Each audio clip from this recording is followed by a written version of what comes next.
Hey, Derek.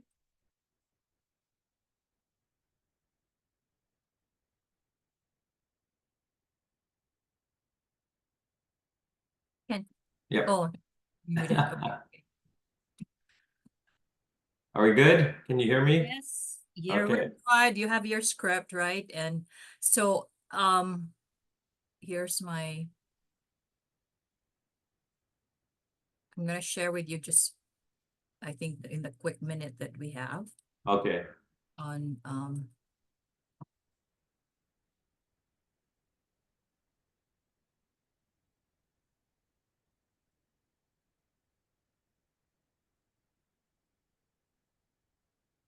Do you need to admit folks in or do they automatically just join in?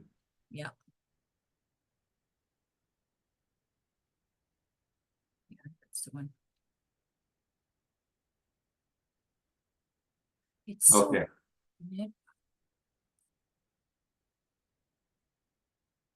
I'm sorry. hot. Hot. It's hot, like yeah. Okay. All right. So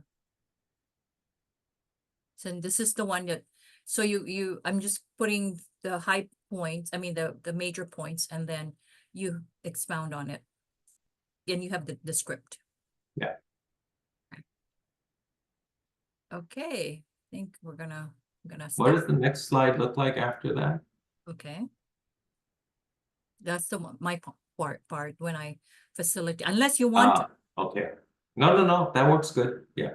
So what I did is, there's a pillar, then actually I put a cheat sheet, possible solutions, so people won't have to think and there's chaos Right. in the room. Yeah. Okay. Okay. Yep. All right.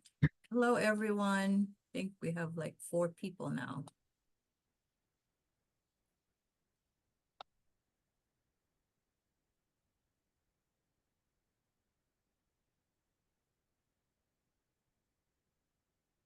Leynala, this is it, okay? We have the quota already. We've been I, in too many meetings together. Oh no. I think at least one a day. No, two. This is two a day. Two a day. Wow. But it's been great. Even though this morning I was like, "What?" Well, 8 o'clock. So thank you so much for reaching out to me. That I meeting mean, was very inspirational. Um, we huddled after that meeting, and just the piece at the end with the invoicing review and the changes that occur. I mean, that was very uplifting for us. good. So thank you. All right, we can offline the conversation because I promise you there's more good things to come. Great.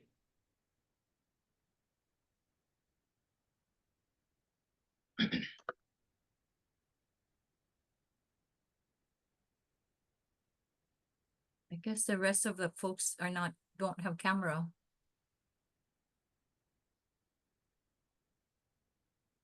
San. Okay, Oahu Workforce Development Board. That must be Harrison or Gavin. Hi, Rasan. Roxanne, right? Roxanne. Okay, I'm pronouncing it correctly.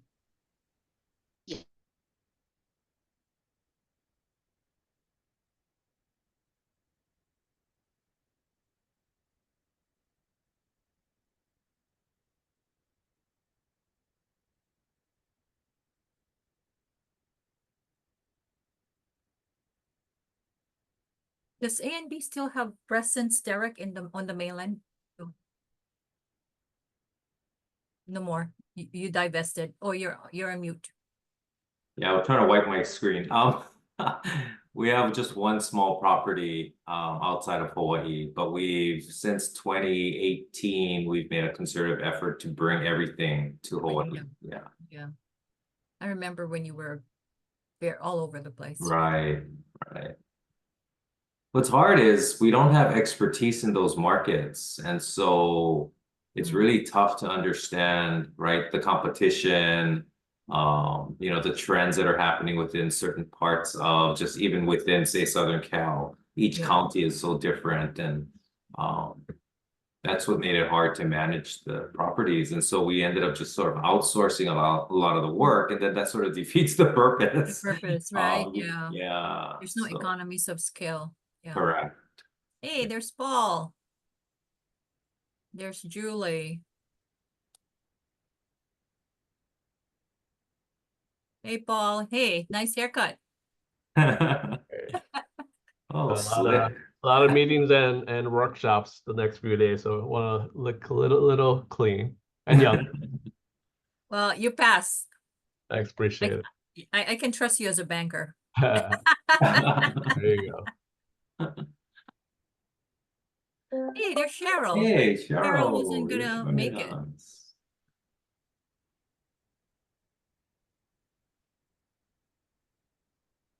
Hey, Hey, oh, you're in you're your on your way car. to the meeting. I mean, to the workshop or whatever. Yes, I just represented the State Workforce Development Council in front of 100 people.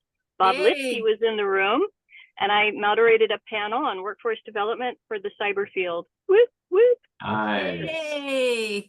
Round of applause. Thank you. So everyone thinks I'm a state employee now. It's so hard to have those conversations like, no, but you too can be a volunteer and you too can serve on a board or commission. There's 127 of them. Yeah, good for you. Thank you. Thank you for carrying the water to the well. Thank you. I'm going to go on mute and put you in my cell phone holder. Okay. And there's more people who said yes, they were coming, so, We'll give them a few minutes. okay. That's okay. Let me just take a look.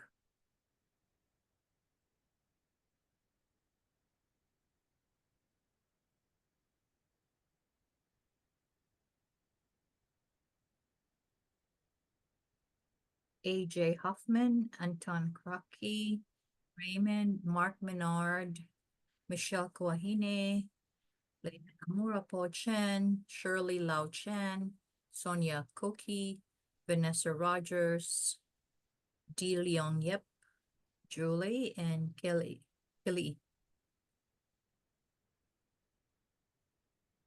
So we have like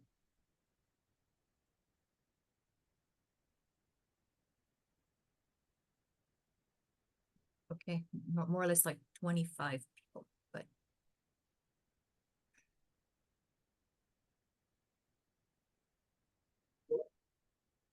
then on the member side,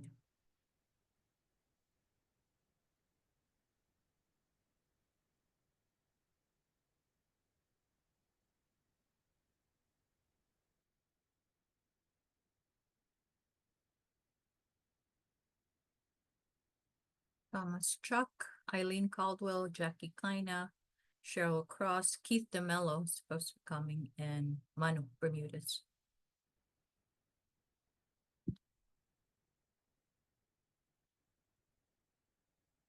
We have like 14 people, Chair.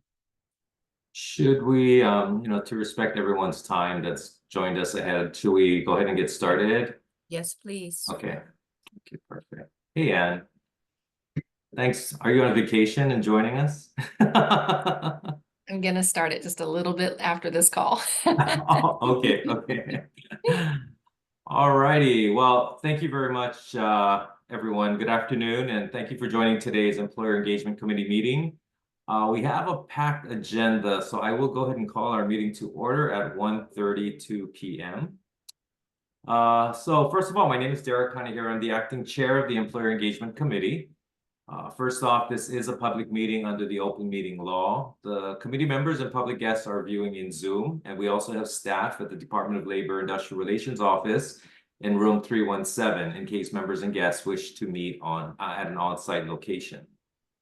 So to begin the meeting and to properly capture attendees in our minutes, I'll ask members and guests to introduce themselves with their name and their organization.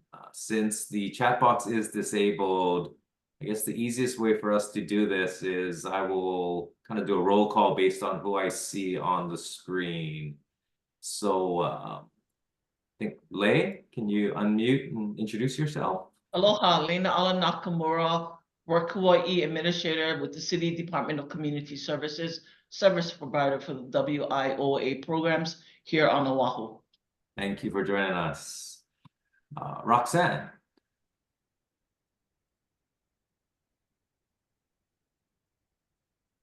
Hi, I'm Roxanne Okuna. I'm with LA at Work Hawaii.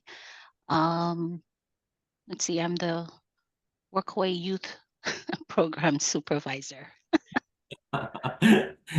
Thank you, Roxanne. Davin. Hey, Davin Kawamura, WIO Specialist for the Oahu Workforce Development Board.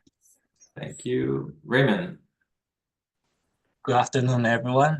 Raymond Wong with the Oahu Workforce Development Board as the budget analyst. Thank you. And Julie. Hello, everyone. My name is Julie Chun. I'm with the University of Hawaii Community College Systems Office. I'm the brand new sector coordinator, workforce development sector coordinator. Thank you. We look forward to hearing from you a little later. Paul. Well, I'm Paul Chen. I am the talent acquisition manager at First Hawaiian Bank, but I also serve on the board for SHRM Hawaii with the Workforce Development Committee, along with Kali'i, who is here as well. I'll just say hi. Hi, I'm Kali'i Opla'oho. I work at Hawaiian Electric, Manager of Organizational Development and Learning. And I work over at SHRM Hawaii with Paul on the Workforce Development Committee and here at the invitation of Bennett. So thank you very much. Thank you, Paul. Thank you, Kali'i. Crystal. Hi, aloha everyone. I'm Krista. I'm with the Work Hawaii Youth Program as well. I work alongside Roxanne and Lena Ala. Awesome. Thank you. Thank you. Anton. Yes, thank you. Anton Krucky. I'm the Director of Department of Community Services for the City County of Honolulu, and the service provider Work Hawaii is one of the divisions in my department. Here on invitation of Bennett. Thank you for letting me join you. Thank you. Cheryl. Aloha, Councilwoman and Workforce Development Councilwoman. I'm the co-chair of the Military Veterans Affairs Committee and a very proud member of this council. Here to support Derek and the team. Thank you so much for having me. Thanks for joining us. Anne. Hi, everyone. My name is Ann Reed. I'm the HR Director for Finance Factors. And as well, thank you for inviting me. I'm happy to be here. Great. Thanks for joining us. I have Naiole. That's you. Aloha, my name is Lee Williams Naiole. I'm with Work Hawaii, and I'm the manager for the adult program at the American Job Center. And I have my colleague here. Hi, I'm Mark Menard. I'm the Business Services Coordinator here at the American Job Center. Great. Thanks for joining us. Tamara. Aloha, Tamara Addison. I'm the HR and Labor Relations Vice President at Oahu Transit Services. Thanks for inviting me. Thank you. Debbie. Hi, everyone. Welcome, Julie, being brand new. I'm brand old. I think I'm with Derek for our 20th year.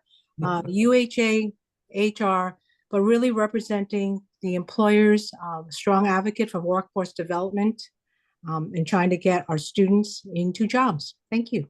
Thank you. Jackie. Hello, everyone. Jackie Kaina. I am the Executive Director of Kauai Economic Development Board. Happy to be here. Thank you for joining us. Sonia. Hi, this is Sonia Koki. I'm with SSFM International as Human Resources Manager, and I also have joining us Kelly Williams, who's our new Training and Development Specialist. Happy to be here. Thanks, Sonia. Nice to meet you as well. Kili'i? Was it Kili'i? Kelly. Oh, okay. Thank you. And Thomas, you can just introduce yourself. Hello, I'm Thomas Chalk. I'm with DBED in the Creative Industries Division as a program specialist there, focusing on workforce development. Great, thank you. Bennett, do you know if someone's in room 317? It's IT folks. Okay, okay. And I guess I didn't have you introduce yourself. So Bennett, I'll save the best. Bennett Lucha, Executive Director of the Workforce Development Council. Thank you so much for all of you for being here and being part of the council. Thank you. If I've missed anyone, please, because there was some movement. Oh, I see AJ coming in. I'll give him 30 seconds to connect. AJ, we're doing introductions, so if you can just introduce yourself, name and company. Hi, everybody. Wow, that was put on the spot here. I'm AJ, I'm Director of HR at White Hawk & Company. I believe this is my second meeting with you folks, so great to be here. Great. Thank you for joining us. Sure. Now, there's an iPad pen. I'm not sure who's behind that, but... No, it's me. I got kicked out. It's Debbie. I'm trying to reset. Oh, my God. Thank you. Got it. Okay. That being the introductions, again, thank you and welcome everyone. The first item on our agenda is a presentation on commercial driver's licenses, or CDLs. And as you may know, this remains a challenging issue, I guess, across all islands, with companies struggling to fill vacancies. And so while the committee has been involved in several initiatives to help resolve this critical situation, Julie Chan from the University of Hawaii Community Colleges joins us today to share an idea that they have been working on. So welcome, Julie. I don't know if you have that recorded presentation, or are you going to speak to it? Bennett, you're going to help out with that? Yes. Yes. Okay. I apologize, everyone. I'm getting over the flu, so I recorded the presentation that I made. It was a presentation that Vincent Kimura put together, but I recorded it because I didn't want to start coughing in the middle of it. So Bennett is going to play it. So if you would, thank you so much.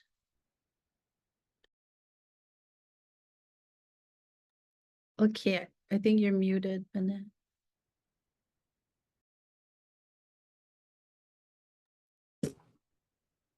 I thought I had it all lined up, but hang on a second. It'll be very quick. Because I downloaded it already. It's just a matter of, for some reason, it closed. I couldn't share it. Hang on.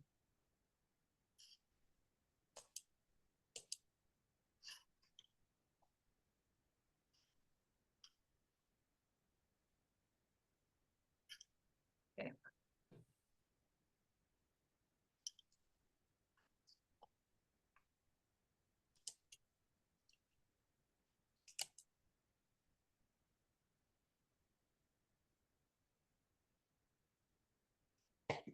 Technology. Sometimes it works, sometimes it doesn't. Sorry. In fact, I played it at another committee meeting, so I know it works. Okay, I'm gonna go back to your original email, Julie, and then pick it up from there. Hang on.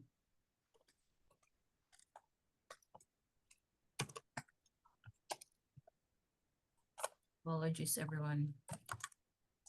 While we're waiting for the employers that have joined us today, how many of you employ CDL drivers? I would imagine AJ, Tamara, Kili.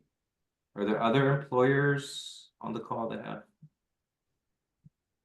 No.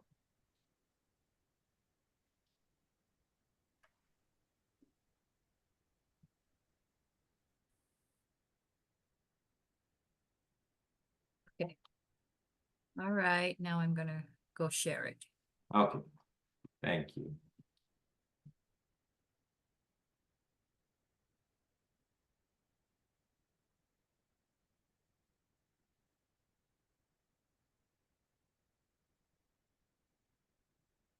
Okay. Can you see it? Yes.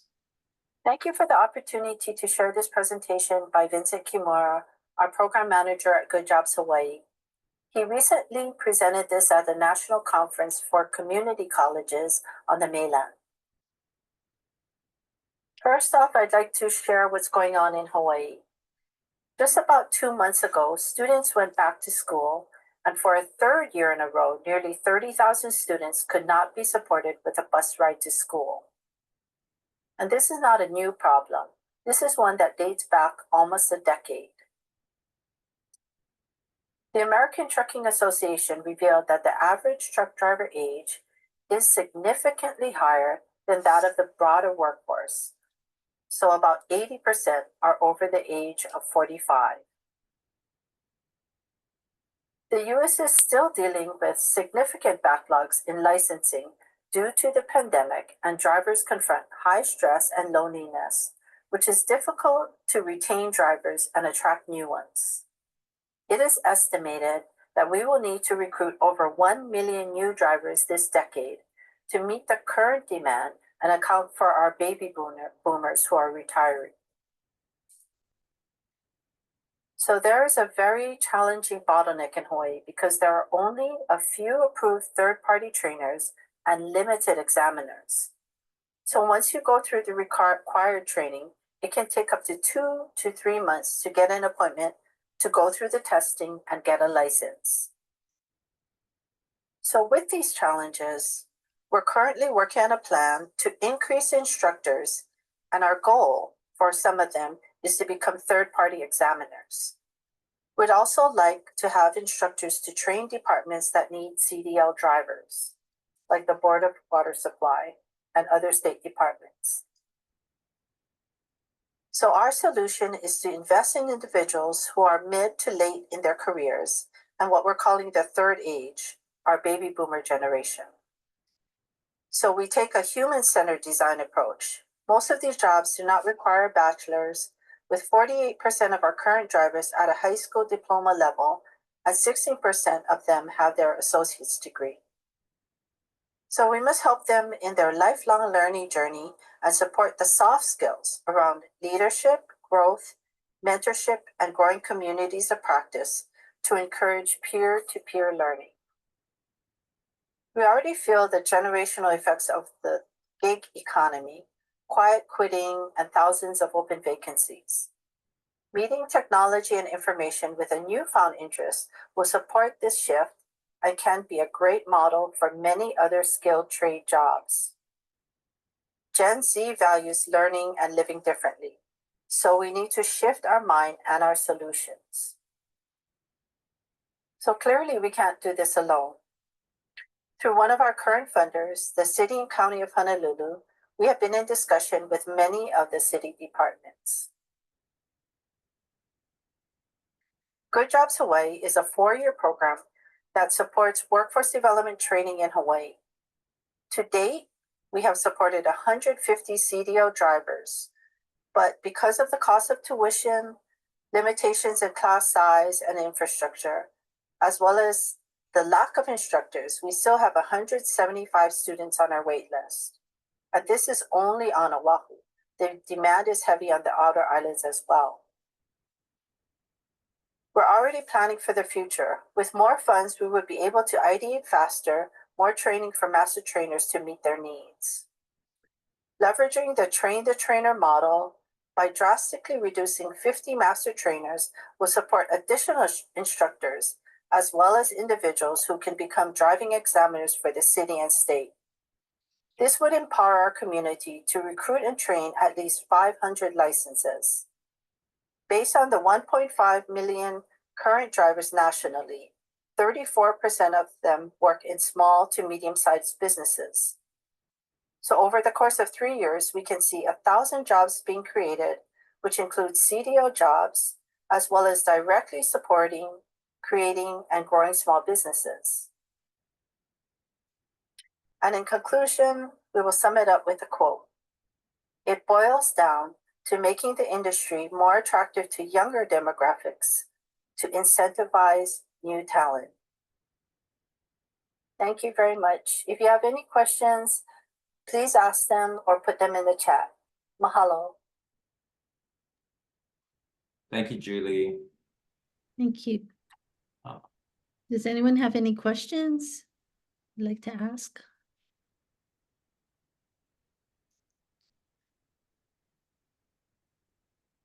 So this is our plan moving forward, and hopefully, we'll be able to execute it soon enough. We do have some funding available, but we want to really work on the master trainers so that there'll be more trainers out there, as well as examiners. And that's where there's a big holdup really with the city. I think they have they had 3 examiners, but you know, someone's on like a leave, and then there's another position. So there's actually only 1 examiner on island here on Oahu. And that's where the big holdup is. So hopefully, you know, we can help the city and the state with that issue and then move forward with that. So what are the requirements to be a master trainer? Is that, you know, if you have an experienced CDL driver at one of the, say, the employers that are online here, can that person become a master trainer, or is it a full-time job that? No, part-time? people can do it part-time, or like we're looking at people that are, you know, already retired even. And so we're working with our College of Education, and we're seeing if we can develop a program that could be online and in person as well. So we can develop these master trainers.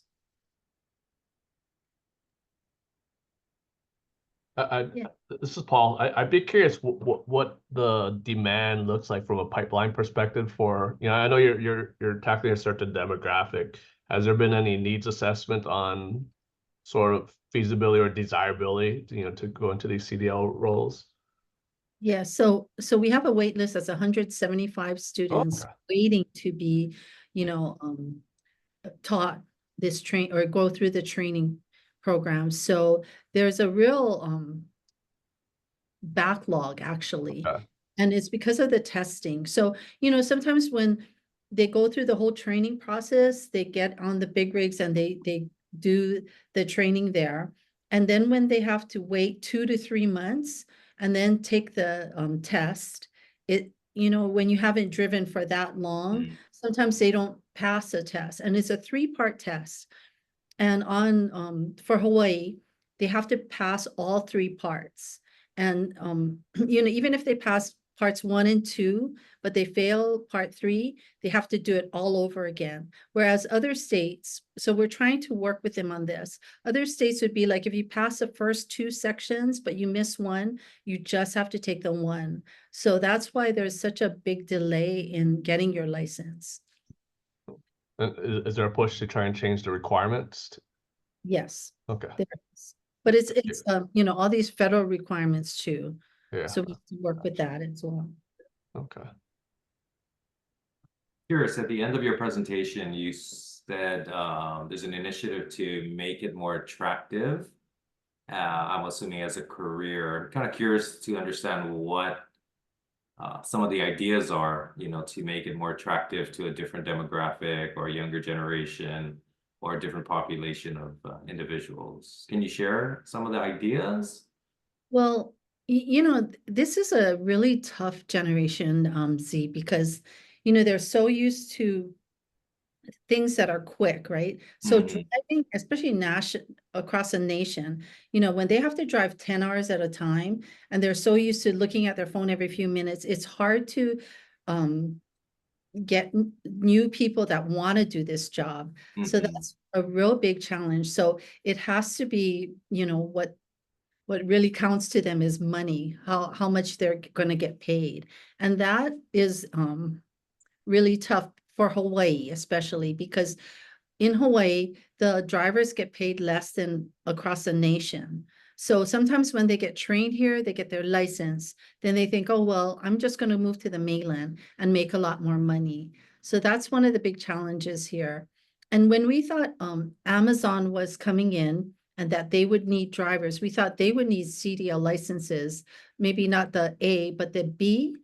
But you know, I talked to some of the drivers, they said they don't even need a CDL license. CDL license, yeah. Yeah. Cheryl, I see you have your hand up. Thank you, Chair. Yeah. Hi, Julie. Thank you so much for participating. I'm glad that you're feeling better. I've been tracking this for a long time, being on the council and even as a volunteer prior.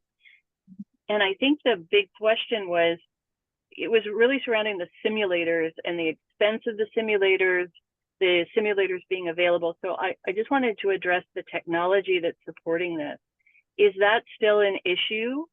And I also want to add, so put a pin in that I've noticed that a lot of employers, if they are asking for CDL in their job descriptions, they're doing all their own training. so that they're really not needing a third party administrator. Is that the truth or not? And if you could talk about the simulators, that'd be great. Yeah, so first I'll touch bases on what the simulator issue is a problem because it's very expensive. And so at LCC where we do have training, there's only one simulator. And so the students have to wait, you know, for someone to go through it and then get off. And then so usually the class size is about 4 to 6 people at a time, because they also have to go and do the what they're calling like the maintenance on the truck. So they have to, before you go out, you always have to check the trucks or the equipment that you have. And that takes some time as well. So that's a simulator issue and it's very expensive. So hopefully we'll get more funding through the you know, the people that we're working with or the different organizations that we're working with and be able to purchase more simulators. And I'm sorry, Cheryl, the other part was that the in-house trainers, I think the bus has an in-house trainer, the Board of Water Supply has an in-house trainer, but you know, there's other organizations that don't have in-house trainers. But even the in-house trainers, I know it's hard because they also still have to go through that licensing part. And I think maybe that's the holdup. Is that correct, Tamara? I know you folks at the bus had issues, right, with that? So I think you're talking about the third-party examiners. Yes. Third-party vendors, third-party examiners. The third-party examiner is the state DOT has allowed us to have we have 3 trainers who are able to to certify our students.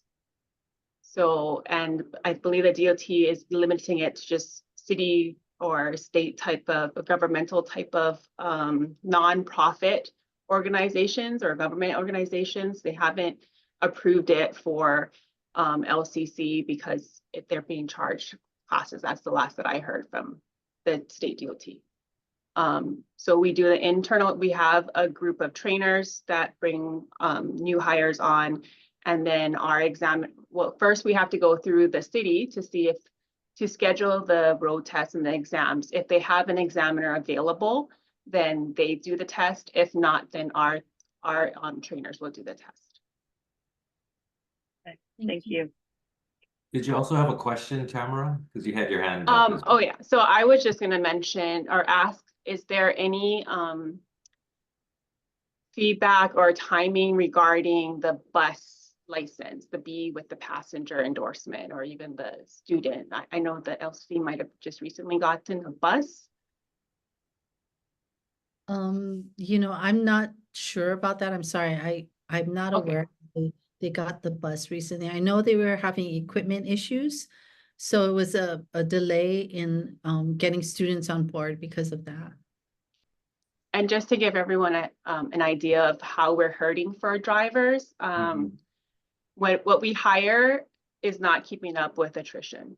And we have at this point about 250 drivers who can walk out at any point and retire. So, and with the rail extending next year, we're really concerned that we might not be able to increase the service that the city wants. So it is really urgent.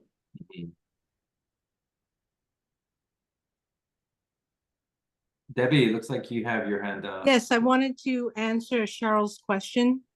So there are several companies, one in particular, that has started a partnership with Farrington High School.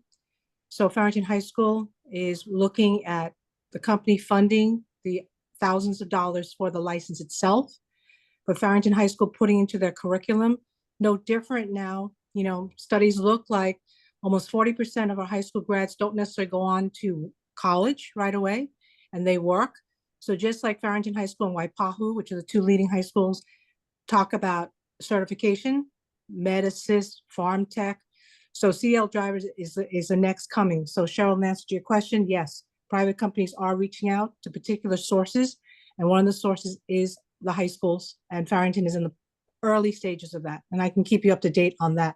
And I don't know, Derek, if McKinley is doing that or any of the Waipahu, but that's where we're at. Thank you. Thank you for the update. AJ, you have your hand up as Yeah, well. that was kind of adding on to what Deborah was sharing, because actually White Hawk has talked with Farrington about, yeah, the Hi, simulator. AJ. How Yeah. are you? I never met you in person. There you Wow. go. There you go. So we've been talking with them about the simulator and actually helping with that. So yeah, so continued discussion. Excellent.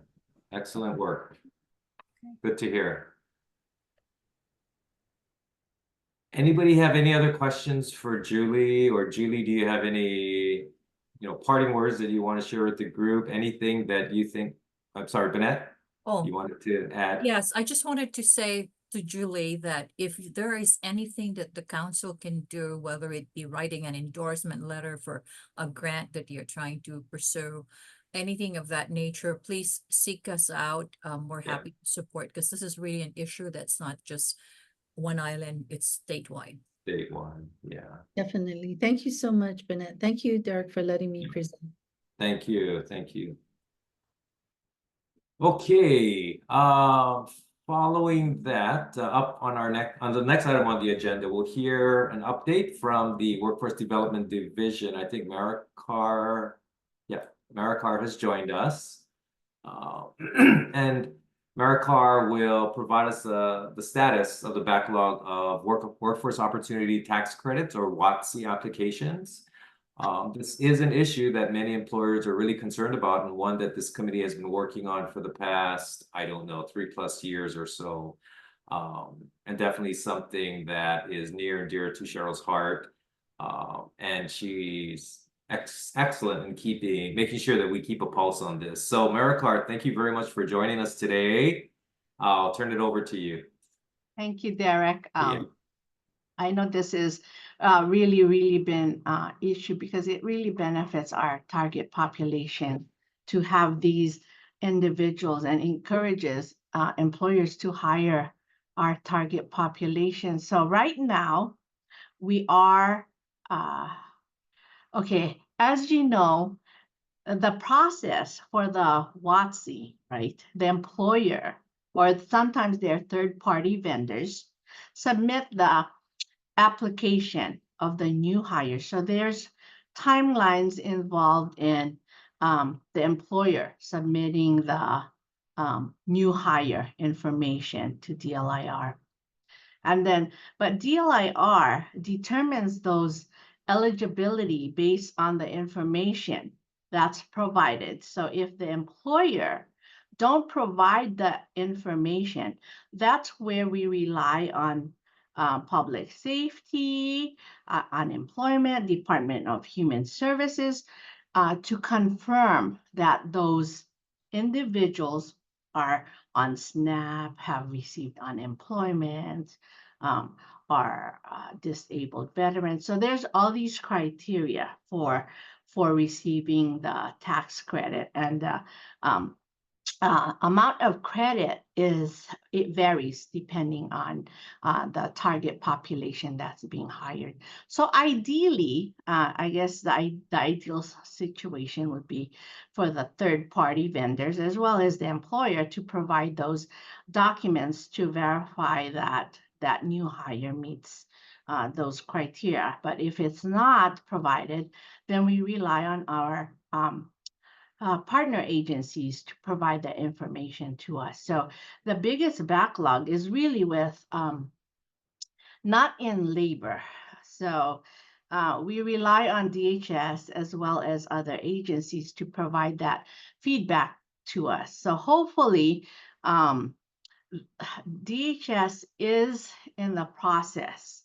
I think they're modernizing their system. So hopefully the labor computer will go to cyberspace, dump all these information to DHS. DHS ideally gives us the information, and we can confirm whether or not the individual that's hired by Alexander and Baldwin or McDonald's or the employer is in fact a recipient of SNAP or other like DVR or other target populations that they serve. So we are working with our sister agencies to have that data and use that computer or AI instead of the actual human being looking for if Derek Kanekakira was hired within this time period and is therefore receiving SNAP benefits, and so that we can say, yes, you're eligible for tax credit and give it back. So that's continuously in the works. And that's the best that I can provide to the group on the update. So there was some numbers that was given at the last meeting. Do you have numbers, Maricar? So we are at, is it 39,000 of accomplishments or 39,000 in the of backlog? Sorry, 39,000 represents what again? the backlog that we're Backlog. waiting for. Hey, And Mark, do you I know have a how far question. back this dates? Is that We cannot make those determination without verification. It's like it's like when you apply for a passport, right? You Right. need to provide those documents. So without those documentation, then we can only chase. And ideally, like I said, if the employer can provide the information up front, but without those documents, if it's just a one-page application with no supporting document, then we have to go to those agencies and rely on the information and feedback from those agencies. Annette, you were going to say something, but Yeah, I do I have have- a question. Yeah, I have a question whether there's a period where those credits expire, or can they be forever and ever until such time that we can catch up with the backlog? Yeah, so the employee would just, once we do that, then they submit those to the IRS. Yeah, so again, maybe you may not necessarily be you, but if anybody knows, so like it's stuck, right, in a backlog. Mhm. And is it like 2 years you have to, get that out of our system? If not, they lose that opportunity from the IRS, or is it like forever fresh so that because it's, it's not within the realm of control, that perhaps the IRS would give them additional time? I don't know. I guess that's my question. Ideally, that if the employee, we could deny all 39,000 applications, and the responsibility would be for the hiring agent, the third-party vendor. Many of these are from, I guess, companies are represented by third-party vendors. So the third-party vendors would have to submit vignettes and appeals to say, oh, these are the documents and they are on SNAP benefits. So that's one way. Then we don't have a backlog, so. I'm curious as an HR person, and maybe Derek and Deb can help me out. I know that there's so many limitations for HR to get involved with these. Why is it the onus of the employer to offer? I mean, that's such a delineator for hire. And so it's private, right? Correct. And I understand that Ernst & Young and Deloitte, and there's all these companies that help. Maybe they're reaching out to the person so that it's not, given daylight. But I'm curious why we put the onus, if all of these records are public, or not public, but if they're all in a database, what is keeping us from accessing the database? What is the holdup? And It's not public. Not public, but if this data is in a database, why are we having challenges accessing it? Is my point. Because it's not our data, so it's technically still the other agencies to verify, right? So I'm not sure they have their PII. Yeah, they have their PII requirements too, so. Okay, and then my last question to you is, what is the manpower that the DLIR is supporting this with? How many people? 1. Why is that? That's all we have. Okay, is that traditionally what you've done in the past, to your knowledge? Just had 1 person? Well, the grant funds are very limited, Cheryl. So Mhm. we try to leverage our other programs to assist with that. So that way, hopefully this two systems talking will eliminate the need to manually go through each paper or each application. Mhm. Okay. Well, I've heard this I've heard this from a lot of you, and I just want to say is I really want to empower everyone to talk to solutions rather than what the problem is. We've been talking about this. I'm going on 4 years. Brian Tatsumura did this even before me. So this is long in the tooth, so to speak. The veterinarian saying that they look at horses and see how long, where's the gums? This is long in the tooth. And I'm just a little tired of hearing the excuses, Marikar. And I know you have limitations, but I really want to hear if I could get, we've done 200. We are making strides for this, not what the problems are. We all know what the problems are. How can we support you? I just don't want to hear. The good news is we have cleared the UI verification, the public safety verification. So all of those have been processed. If the target population is ex-offender, so those agencies have verified that those new hires were in fact their target population. So the biggest backlog is really the SNAP population. With DHS, is that Correct. the agency? So is it a staffing issue within DHS, or is it just a priority, lack of placing this at a higher priority within DHS? Or is that not a question you can answer? Well, yeah, I would have to rely on DHS to answer that, but they are making every effort to have their system upgraded so that the data can be dumped into the system, and then the programming will kick out those applications, because DHS don't receive funding to process all these applications. So it's their in kind, should I say, and it really benefits their target population too, right? So it's a win-win regardless. Could be, yeah. I don't want to belabor the problems, but I would like to reach out to you separately and kind of better understand kind of the mechanics, the process, because I think WOTC in and of itself is a great product and it's a great program, but it's been a deterrent just because of the backlog for employers to even go through with the claims, right? To submit, because it just sort of goes and disappears in a black hole, and it shouldn't be that way. I understand they're looking at upgrading their systems. I don't know, is that a 2-year, 5-year, 10-year project?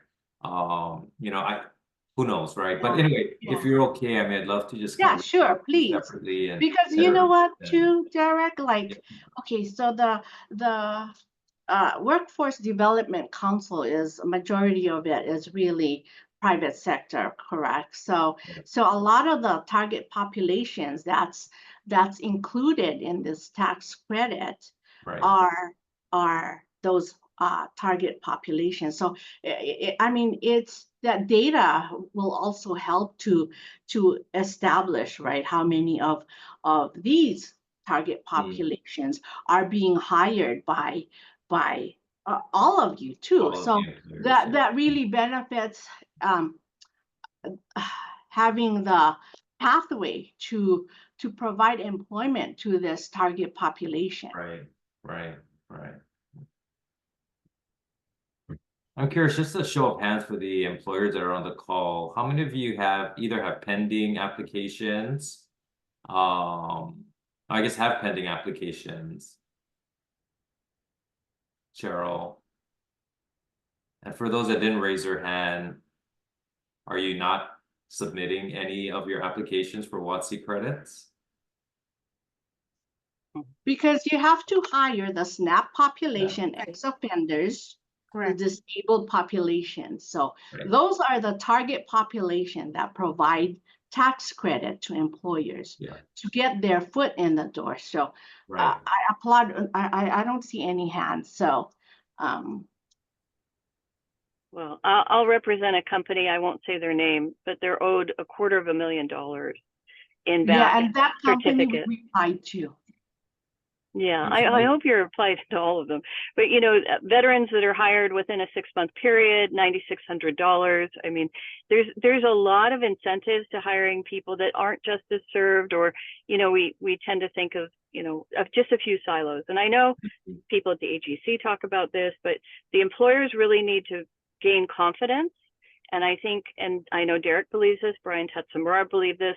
This is our job on this committee to really embolden those employers to keep doing it. But if our system is broken, it's, you know, it's not bragging right. We can't say, oh, this is a cool thing you should do. Go hire them. You're not going to ever see the money. Sorry. Right. It's frustrating. Yeah.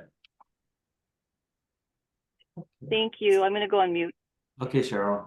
And thank you, Maricar. Before we move on to the next item, does anybody have any questions for Maricar? Thanks again for joining us, Maricar. So Okay. one quick comment. Yes. Sounds like a lot of employers were no as far as, you know, applying for these credits. I think part of it, and I'm just speaking for myself. I mean, we have, you know, quite a bandwidth thing when it comes to recruitment demands. And also regarding this, I think sometimes it's a matter of connecting the dots. Yes, we could get credit, but where do we find these target populations, right? So as a committee, I mean, I don't know if there's a way to really connect the dots and provide linkages to where the pipelines are, whether it be, you know, particular affiliation or organizations, whatnot. So that maybe that's one thing that we can do to spread the word. And also, I mean, to Maricar, you know, how do we streamline the process to make it you know, don't let the process be the bottleneck, right? The key thing is getting the potential employees into the slots, and then the employers be able to do the credit. So if we can streamline that, and then the pipeline, I think is also a big thing that we should, you know, focus on, and how do we give awareness and sort of handhold organizations through the process.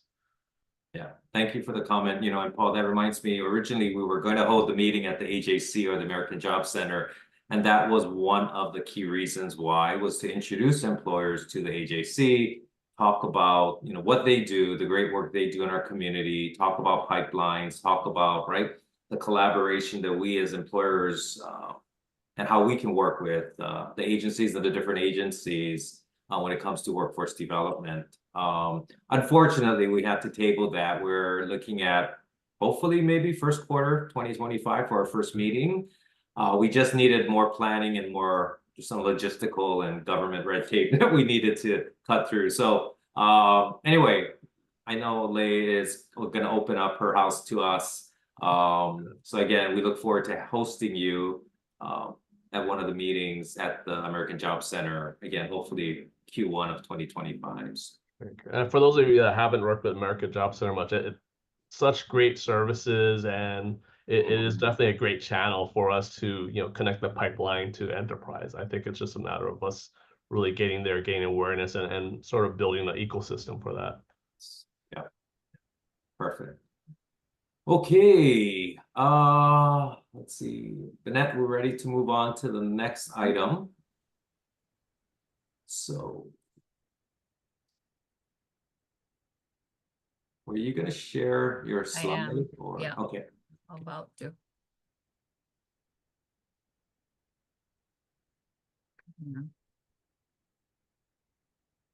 You can start. Okay.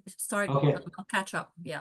Okay, sounds good. So, you know, before we go into today's roundtable discussion, I just wanted to take a moment to review why we are actually having this discussion. So overarching, every Workforce Development Council committee is reviewing and recalibrating its priorities to align with the state's Workforce Unified Plan.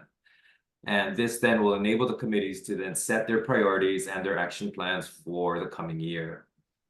Our committee, the Employer Engagement Committee, will also engage in this process. And so to start, I'll outline our role in relation to the Workforce Innovation and Opportunity Act, or WIOA. Let's see. And I think there's a slide. There you go. So you don't have to listen to me. There it is. There we go. So the role of the Employer Engagement Committee. So really there's 5 different pillars here. The first is facilitating employer partnerships. Oh. Next slide. There you go. All right. So the Employer Engagement Committee aims to strengthen partnerships between workforce boards, the American Job Centers, and businesses, right, to align training programs with whatever the industry needs are to ensure that we have a skilled workforce for every employer in the state of Hawaii. The second pillar is advising on labor market needs. So the committee will advise on labor market trends, helping the workforce development boards tailor their efforts to meet the employer needs by identifying high demand industries and even high demand occupations for possible targeted training.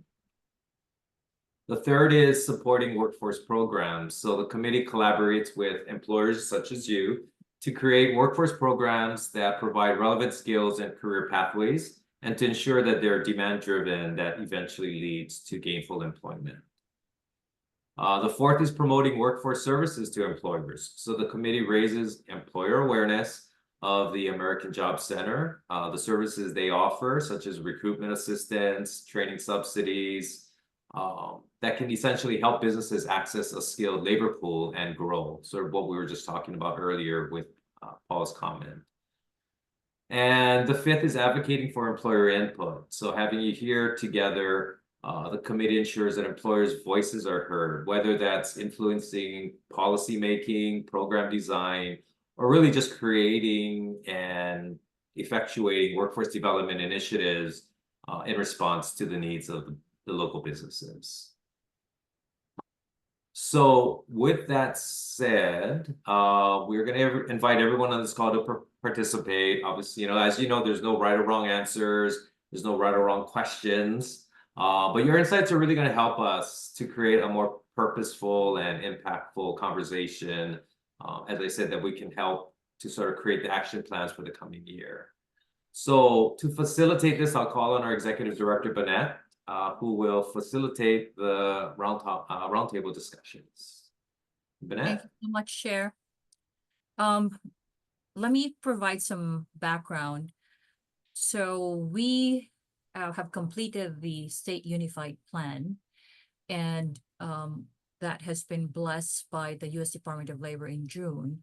We're in the process right now of having our committees go through an exercise wherein they have a discussion as to how they can align their priorities to be able to match to the pillars. There are 4 pillars in the State Unified Plan. So we're going to go through this exercise ourselves, but in the spirit of trying to facilitate efficiency, what I did was provide you with some, I guess, options or possible solutions to the questions that are posed here, so that then you may want to respond to either what your company is doing, if there's some best practice example that you think can be shared, or whether you think it's not relevant to Hawaii, because some of these best practices are actually things that I've asked from my other colleagues and the other EDs from other states. So the first pillar is alignment with economic development. That's the first pillar of our unified plan, and it makes sense. But the specific question that I'd like to pose to this group is, how can this committee make sure that the initiatives, whatever it is that we're working on, are closely aligned with the emerging industries, the economic development strategies that DBED is doing? So that's the question. And I actually have, like I said, possible solutions. So one of the ideas is industry needs assessment and labor market information that can be circulated efficiently, effectively. Sector-based partnership, aligning workforce program with the economic plans. So the floor is yours. Please provide input or insights into any of these solutions, and particularly those that you think might be important to your industry. Hi, Bennett, can I ask quickly, have we conducted an industry needs assessment? No, okay. That's why I think that's a good timing, right? We talked about other things like the employer boot camp.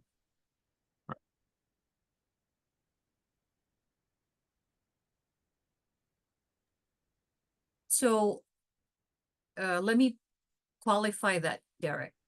There are industry needs assessment that are conducted for at least 5 or 6 sector partnerships that are being done under the auspices of the Chamber of Commerce. So those meet once a quarter, and during that time, there's a needs assessment as to what the employment gaps are, and you know, and there's actually an alignment with the DOE with the pathway, but not necessarily all the industries or sectors. Hey, Bennett, just curious, how forward-looking are those assessments? Because I'm just thinking A year to 2 years. year, 2 years. Yeah. Just a thought. This is totally just brainstorming, talking out loud. But you know, Bennett we were lucky enough to have her get involved in a strategic workforce planning workshop this past, a few weeks ago with our SHRM Hawaii State Conference. And just a thought: have we ever thought about doing strategic workforce planning as an entire community? Because I'm thinking you do that, and then that's going to lead to, okay, these are the skill sets that we need for our future, and then what are our gaps now, and what do you need to get there? And that will help us prioritize which sectors and industries and competencies and skills that we need to really nurture. Okay, so I don't want to be usurping the time, but I want to just speak to that very quickly. So as I mentioned, we completed our plan, and now the Workforce Development Council has the responsibility of implementing the plan. We really don't want it to be a document that's sitting in a shelf. So the next step is having a synergy conference or summit that we're planning for December 9.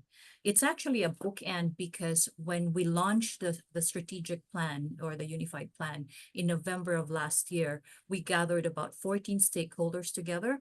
We're coming back to the same 14 stakeholders and some, because by now we have identified other players in the room.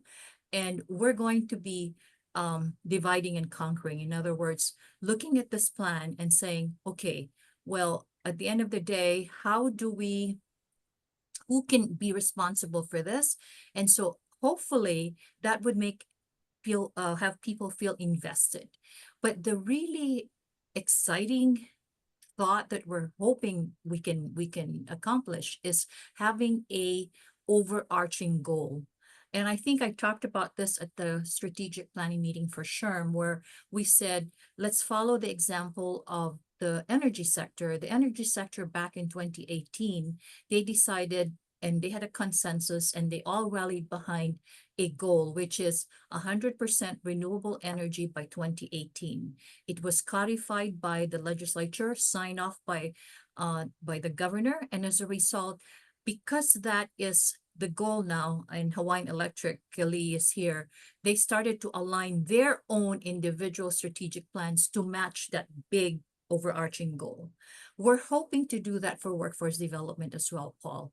Whatever it is, whether it's tied into living wage, it's tied into apprenticeship, that each child will have an apprenticeship experience by the time they graduate from high school, whatever that goal may be, there's bite-sized pieces that people can chew on, and hopefully will lead us directly, bit by bit, towards that big overarching goal. So December 9, yes, we're having a synergy conference to bring this all together. It may be a series of meetings, because depending on, how fast people kind of feel comfortable rallying behind something, I think we have to be respectful of that.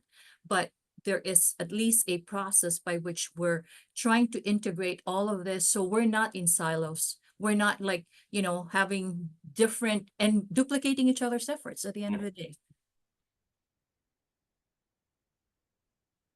So sorry, I didn't mean to, again, usurp the time. So let's go back to this question. How do we find alignment with economic, you know, goals? You know, I'm kind of curious because you raised the issue, Paul, about the presentation that I did, right? Because I had a lot of labor market information so how many of you actually access that from the employers in the room?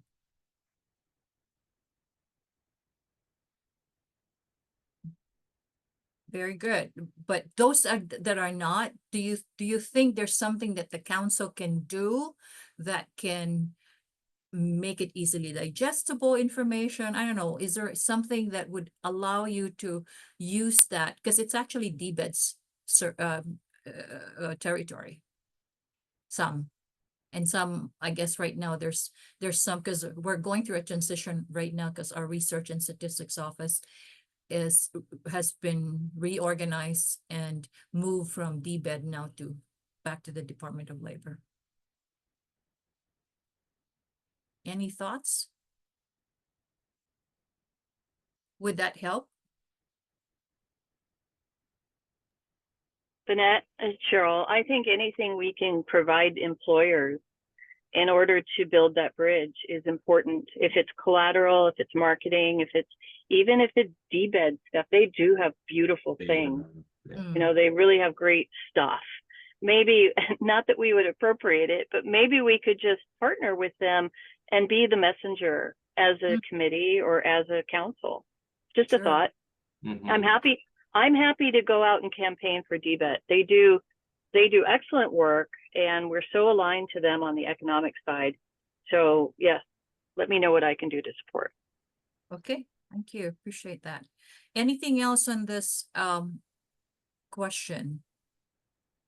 If I may jump in, as the sector lead for Good Jobs Hawaii's creative industry sector partnership, I can definitely speak to the value of establishing sector partnerships as a tool for workforce development, because I mean, just from a very, I guess, theoretical perspective, it's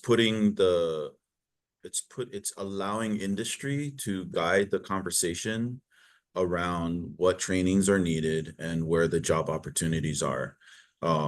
Whereas in the past, it was, you know, either government or educational institutions that were kind of making those decisions. And it seems like, at least from the creative industry's perspective, when I speak to industry folks, that was a source of frustration, that they want to engage, right? They want to help with the work-based learning or workforce development, but then they get people that are coming out of either the educational system, the educational pathway here, or whatever, and they're just not ready, or they're getting trained on the wrong things, or wrong software, or wrong equipment, or those kinds of things that are happening. And so I think sector partnerships are really, really powerful tools for workforce development. So I just wanted to kind of put a vote in for, you know, yeah, I'm all aboard with sector partnerships and building those.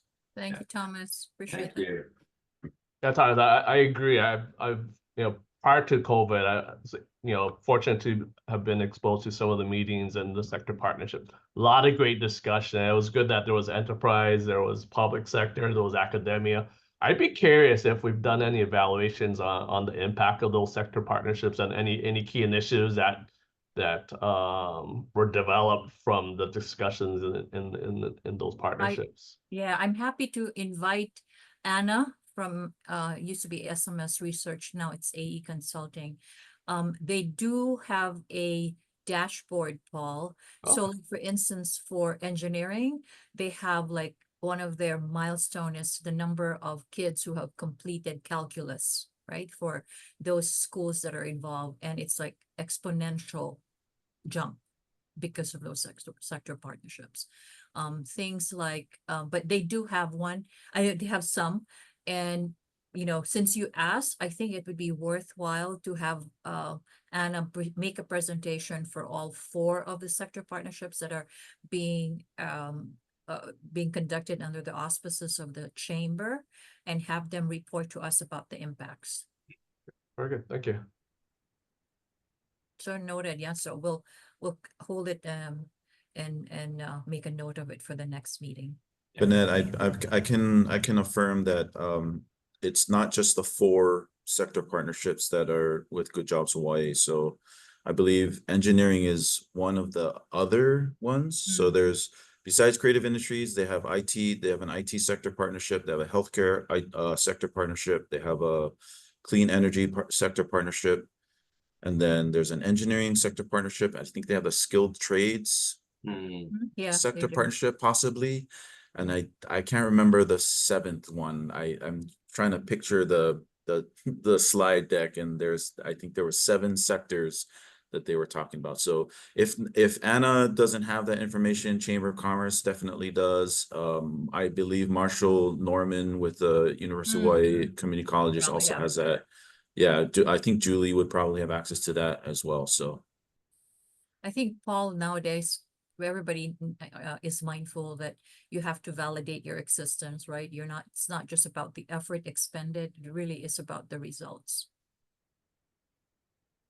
Okay, so let's move on to pillar number 2. And the pillar number 2 for the unified plan speaks about the alliances, building alliances with our education and training alliances.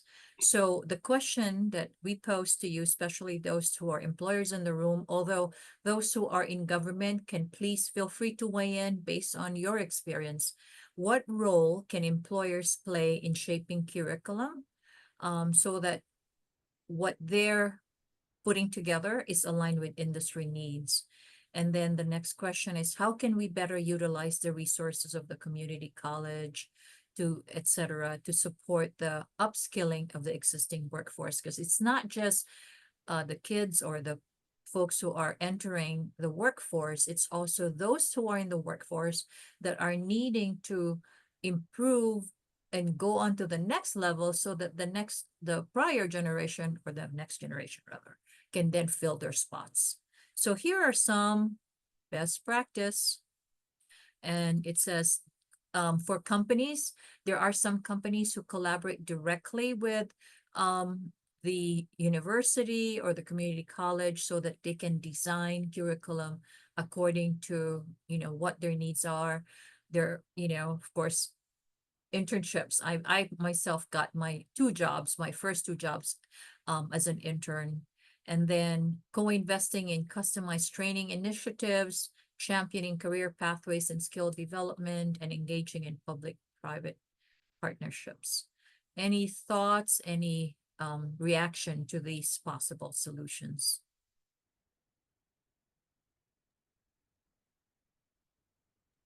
I think It's that- Cheryl. Cheryl, go ahead. Oh, Cheryl's going. Go ahead, Cheryl. Oh, you sure? Why don't you go first? I've talked a Okay, lot. I'll keep it. No, go as long as you want. Short and sweet. I think all 5 of these are actually great. We're always a big advocate of the partnerships with the schools, not only universities and the community colleges, but also high schools as well. And just being able to share those career pathways, which are super important. I think there's a real opportunity. I know that it was shared earlier that, like Deborah shared, that like upwards of, some percentage, a very big percentage of kids don't go on to even university. So just being able to share those career pathways is really, really important, even at like the high school level. And then the partnership, looking at that design, I think is important, because when I think it was with like Good Jobs Hawaii, where some of the opportunities to create, like whether we need welders or we need CDL drivers, just to be able to put together that curriculum that makes sense for getting those students qualified for jobs like right out of school is really important. Go ahead. Thank you for sharing that. This is a big issue that I just addressed this on a stage for the conference I'm at today here. And that is, we need to also focus on the trainers and the teachers. Students will, you know, they will go through a program and go off to jobs. And we are talking about workforce, but we also need to put as much effort into training the trainers or creating programs that these people can recirculate back to train. So, and that is the issue, especially in the skilled trade. We know this, you know, it's way more profitable to be welding than it is to teach welding. So when we look at even the technology trades or some of the things like banking, or, you know, we can't rely on the companies to do it, but if we are creating programs that we really invest into the trainers and maybe even create a program that those people matriculate and that they're not, you know, burned out and underpaid. So just my thoughts. Go ahead, Paul. Just another thought. I know this is, I think, part of the strategic plan. Those 5 items are going on as we speak, right? But it's not consistent through every industry, and some of it's isolated where we don't really know about it. And I'm sure that stuff going on right now, it can be useful for others. So how do we make sure that there's awareness about it, that the right people are involved in collaborating to drive curriculum and other programs? And you know, some thoughts on that. You know, these sector partnerships may be a good driving force to drive that. And then possibly as we kind of evolve, having some clearinghouse where we have everything under, you know, one umbrella, where we know for this industry, these are all the resources, these are all the programs. So, and you know, making sure all folks in the industry that have those needs have access to that. Because there are a lot of successful programs, but I think there's companies that need to learn how to fish, and I think part of this was helping them, you know, learn how to fish. Hey, Julie, are you still on? Yes, and I wanted to say that the College of Education is actually thinking of putting together, well, they're putting together a program where they're giving out teaching certificates to people that, you know, they've worked in the industry and they're, you know, ready to retire, but they still have all this knowledge so they can become instructors, you know, so they're teaching them different ways of teaching, which would be online learning, not only doing things in person, but just doing some online training. So they're working with them on the types of curriculum that this new generation, Gen Z, would fit into. And I think that's something that we're really working on at the community college level, of trying to get people that have worked and have a lot of knowledge and want to become teachers to give them the teaching certificate. And you know, I don't know about the rest of the companies here, but we have a lot of folks that are retirement eligible. So I think that might be a natural pipeline potentially for your program. Yeah, it's like the succession planning is so important, right? So for sure. that's things that we have to really be looking at now. Great insights. Thomas, go ahead. Yeah, thanks. First, I wanted to say an amen to what Cheryl and both Julie said. Like, again, just from my narrow window into creative industries, which is its own crazy beast, right? The whole idea of getting experienced professionals into the classroom is such a challenge, because, like you said, you make more welding than you do actually teaching welding. That, I think, that goes across all. So if we can figure that one out, make it easier for people to maybe, I don't know what that would be, like adjunct faculty or like workshop type of things for, or however that'll work to get experienced industry folks into the classroom, that would be great. The other thing I want to point out is that I've been asked by Dane and Jimmy to look at some of the standards, the CTE standards. And as far as I know, when you look at the standards, at least the most recent ones from the DOE, they're very much involving, like, trying to involve industry, not just in the standards themselves, but in the classroom. Like, some of the standards are requiring teachers to bring industry folks into the classroom. So I'm not saying that it's the solution is there, just saying, like, it, you know, I think our voices are being heard, you know, at least from the industry folks that are saying, hey, we want to be more involved. We want to have more say in what's going on in classrooms.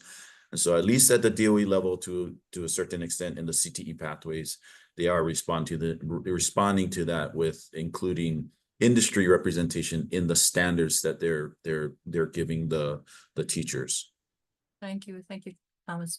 I'm again mindful of the time. We have 15 minutes and we have 2 questions in addition to one more item in the agenda. So if you don't mind, I'm going to just go back to our pillar 3, and that is regarding the focus on commitment to equity and diversity. So the question is, how can the Employer Engagement Committee promote workforce equity and ensure that all these programs are accessible for those that have barriers to employment? And then the second question, just as a follow-up, is what strategies should we implement to engage employers in supporting diverse hiring practices? And there's a lot of HR people in the room, so hopefully you can weigh in. And here are some possible solutions.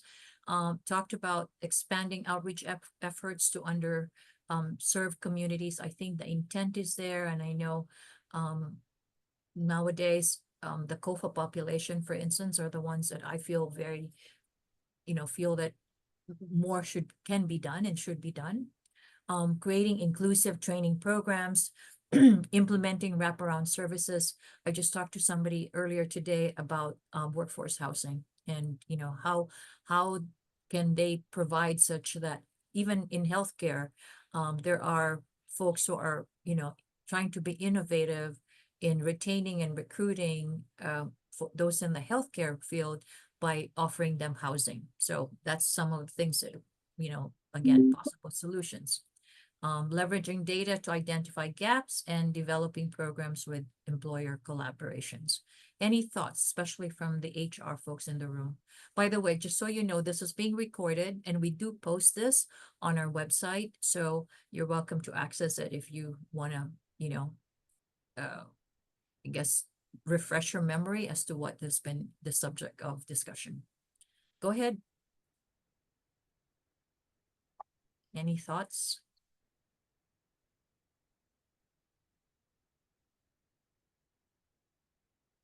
Are you folks are your companies doing anything to do outreach to the underserved population?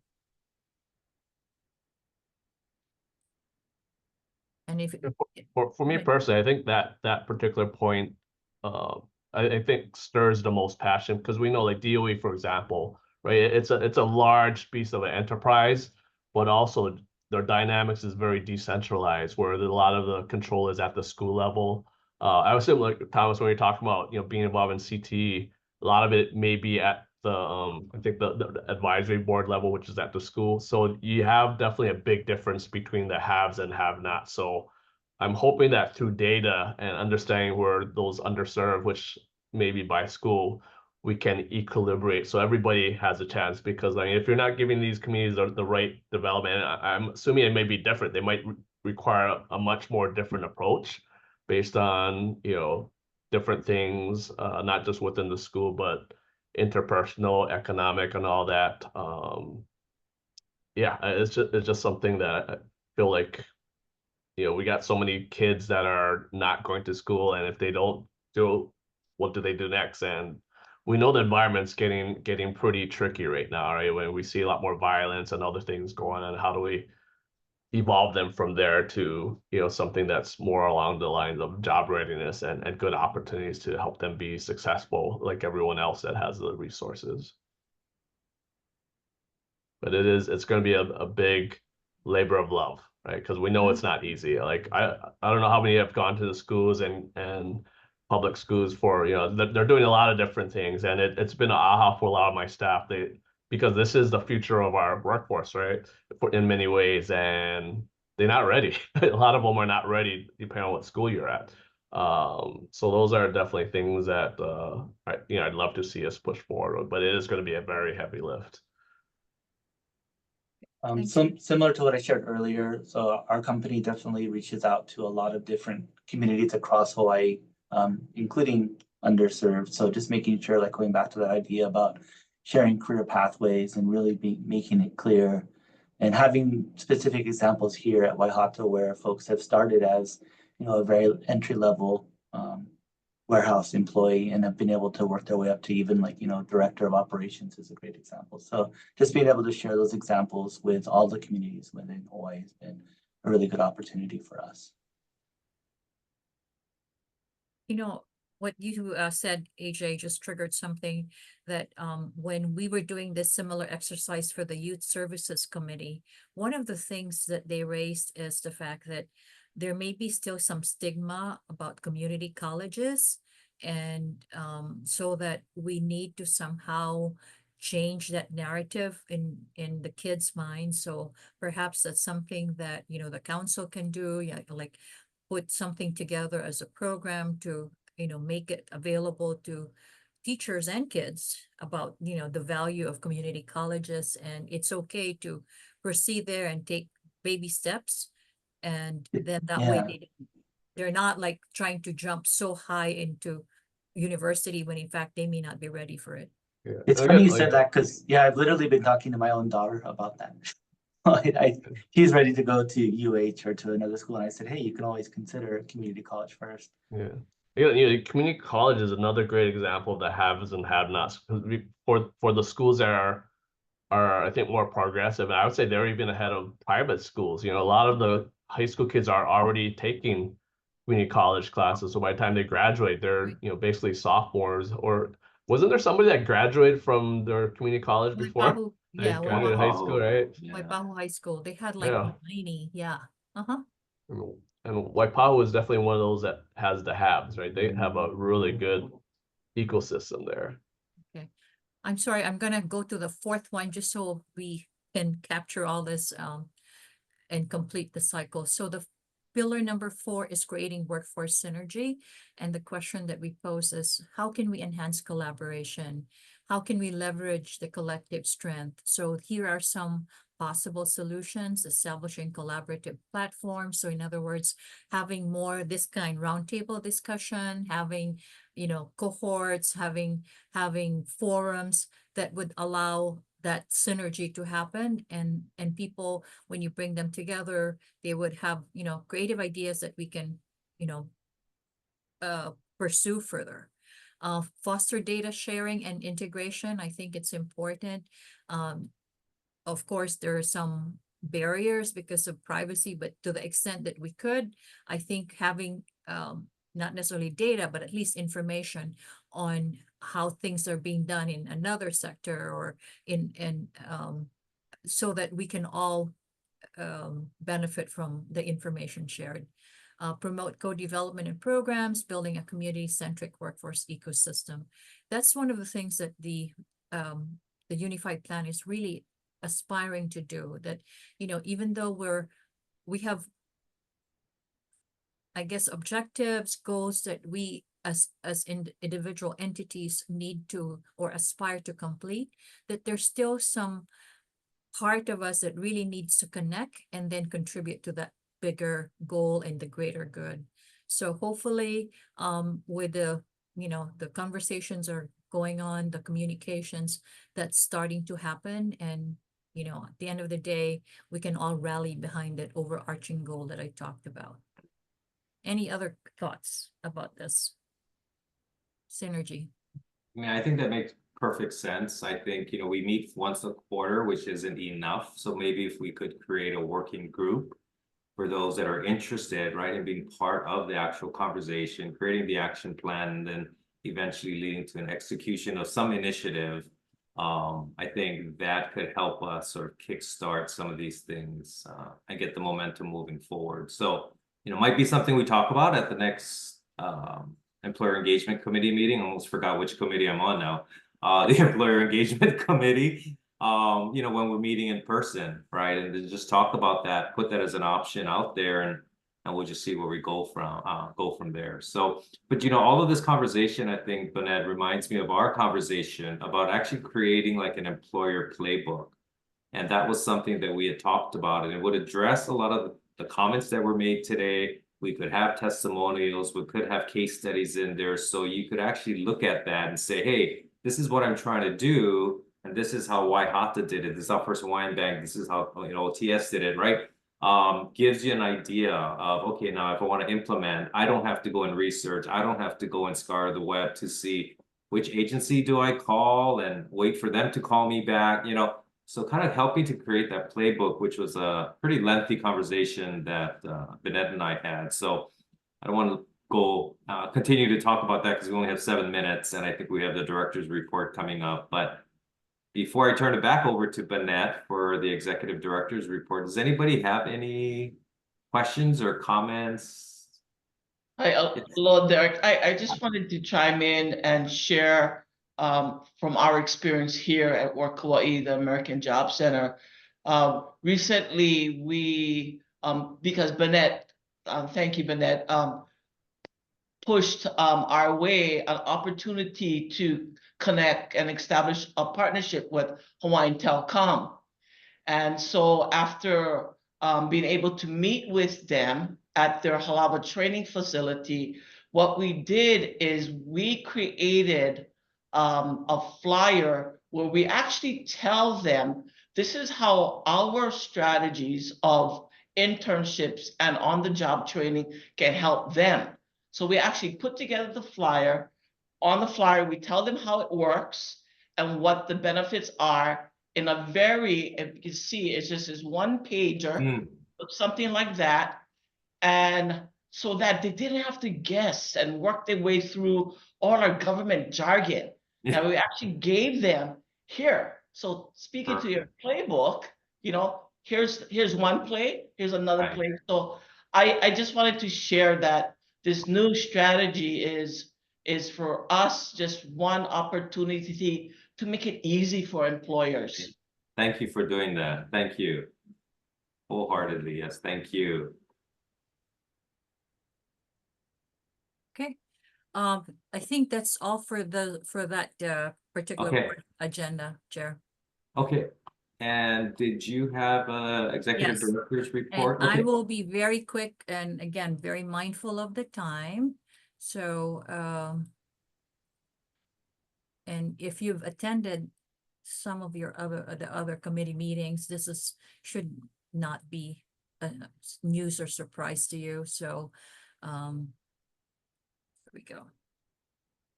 So just wanted to give you an update. I talked about the unified plan where we're at. We're having a summit on December 9th. Right now we're working through a transition plan with Workforce Development Division, as well as the Administrative Services Office and the Office of the Director, on making sure that we're able to hand off or have a memorandum of agreement that delineates the roles and responsibilities for all concerned. If you haven't heard, September was Workforce Development Month, and we had the Future of Work Conference. For those of you who were not there, you missed a very good event, and hopefully we can invite you to the next one and for the 2025 Future of Work. We also were able to honor workforce development heroes. We had David Lassner from UH, who was given the Lifetime Achievement Award, and then Senator Donovan De La Cruz was nominated by Mufi Hanneman to be the Legislator of the Year. So we honor them and had them at a panel during the Future of Work Conference. I'm continuing to work on the Long-Term Care Workforce Task Force, and for upcoming events between now and February, the board has Waioa Training Academy. And if you're a board member, I know that's a lot, but we're hoping to just do it bite-sized pieces so it's easy for you, so that hopefully you'll be armed with the information that would allow you to make the appropriate decisions, policy decisions in the future. And we're still working towards having an economic trends seminar, hopefully by the beginning of the year.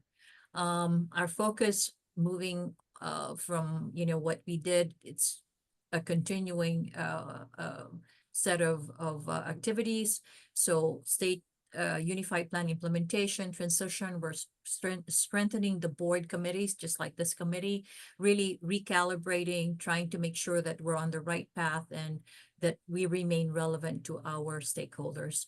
And we're strengthening the local boards. I'm really just proud of our local boards, how hard they work. And we're trying to, get them all aligned as well, so that I think our collective strength is what we're trying to achieve.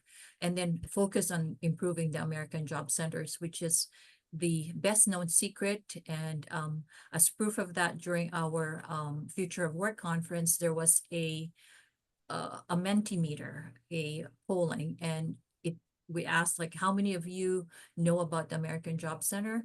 It just validated that we have our work cut out for us, because I think half of the room didn't hear about it. And these are workforce development stakeholders. So I can imagine what it is out there. Although there may be some branding that people point out to. But anyway, we have a very, hopefully we're going to finish strong this year. And we have our work cut out for us for 2025. That's it, Chair. Back to you. Thank you very much. Before we close the meeting, real importantly at this time, the public is welcome to announce upcoming events and comment on any relevant issues that were not included in this meeting's agenda.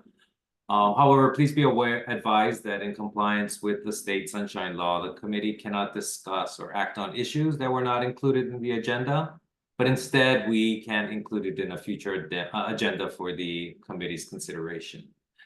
So with that, I ask if there's anyone on the call that would like to make an announcement or a public testimony, please do so. You can unmute yourself. Well, hearing and seeing none. The next meeting is tentatively scheduled in February 2025. Again, we're going to work with the American Job Centers to hopefully meet there. And I guess Bennett will be sending out information about that next meeting. That said, we're going to go under the wire. Thank you so much to our presenters. So Julie, thank you, Maricar. Thank you, of course, Executive Director Bennett. And thank you all for the questions, the comments, the exchange of conversation. Very, very helpful. Being that there's no further business, the meeting is going to be adjourned at exactly 3:00 p.m. So we did it. Oh, no overtime. Okay. Thank you. Aloha, everyone. Thank you, everyone. Have a good rest of the Okay, afternoon. appreciate it. We'll see you.